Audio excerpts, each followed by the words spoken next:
ओम नमो नारायणे।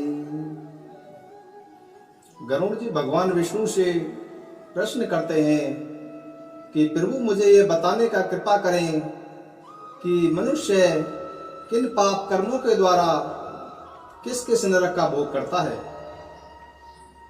भगवान विष्णु कहते हैं कि गरुड़ जी सुनिए, जो मनुष्य गौ की हत्या, भ्रूण हत्या और आग लगाने का दुष्कर्म करता है वह रोद नामक नरक में गिरता है। जो ब्रह्मघाती, मद पी तथा सोने की चोरी करता है वह सूकर नाम के नरक में जाता है। क्षत्रिय और वैश्य की हत्या करने वाला ताल नामक नरक में जाता है। जो मनुष्य ब्रह्म हत्या एवं गुरु पत्नी तथा बहन के साथ सहवास करने की दुचेष्टा करता है वह तप्त कुंभ नामक नरक में जाता है।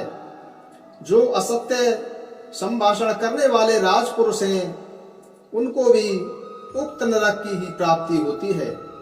जो प्राणी निषिद्ध पदार्थों का विक्रेता, मदिरा का व्यापारी है तथा स्वामी भक्त सेवक का परित्याग करता है वह तप्त लोह नाम के नरक को प्राप्त करता है। जो व्यक्ति कन्या या पुत्र वधू के साथ सहवास करने वाला है, जो वेद विक्रेता और वेद निंदक है वह अंत में महाज्वाल नामक नरक का वासी होता है। जो गुरु का अपमान करता है, शब्द बाण से उन पर प्रहार करता है तथा अगम्य स्त्री के स्थान साथ मैथुन करता है वह सबल नामक नरक में जाता है। देवता और ब्राह्मण से द्वेष रखने वाला प्राणी लाला भक्ष नरक में जाता है। जो पराई धरोहर का फड़ता है तथा जो बाग बगीचों में आग लगाता है उसे विसंजन नामक नरक की प्राप्ति होती है। जो व्यक्ति असत पात्र से दान देता है और असत प्रतिगर लेने वाला जाइए जो नक्षत्र से जीवों का पार्जन करता है वह मनुष्य अधसिर नरक में जाता है। जो मदिरा, मांस आदि पदार्थों का विक्रेता है वह पूर्व नाम के घोर नरक में जाता है। जो मांस भोजी है तथा जो पशु हंता है वह व्यक्ति रुधिरांध नाम के नरक में जाता है। मधु निकालने वाला मनुष्य वैतरणी और क्रोधी मूत्र संजक नामक नरक में जाता है। ऐसे नरकों में एक दिन 100 वर्ष के समान होता है। सभी नरकों से भोग भोगने के बाद पापी त्रियक योनि में जाता है। तत्पश्चात उसको कृमि, कीट, पतंग, स्थावर तथा एक खुर वाले गधे की योनि प्राप्त होती है। तदंतर मनुष्य जंगली हाथी आदि की योनियों में जाकर गौ की योनि में पहुंचता है। हे गरुण, गधा, घोड़ा, खच्चर, गौ, मृग, शरभ और चमरी ये 6 योनियां एक खुर वाली होती हैं। इनके अतिरिक्त बहुत सी पापाचार योनियां भी हैं जिनमें जीवात्मा को कष्ट भोगना पड़ता है।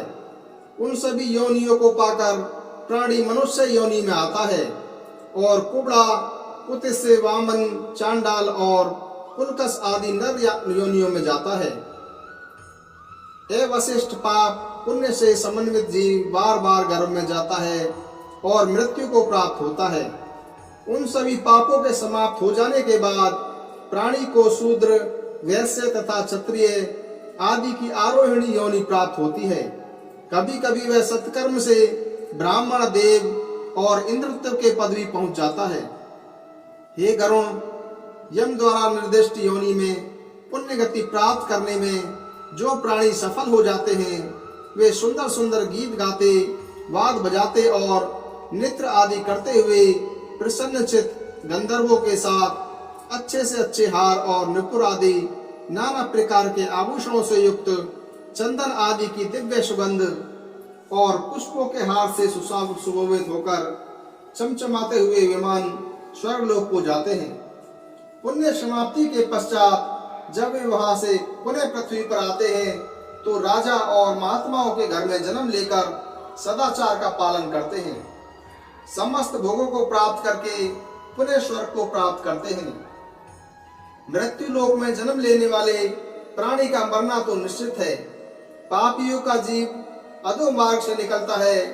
तदंतर पृथ्वी तत्व में पृथ्वी, जल तत्व में जल, तेज तत्व में तेज, वायु तत्व में वायु, आकाश तत्व में आकाश तथा सर्वव्यापी मन चंद्र में जाकर विलीन हो जाता है। हे गरुण, शरीर में काम, क्रोध एवं पंच इंद्रियां हैं।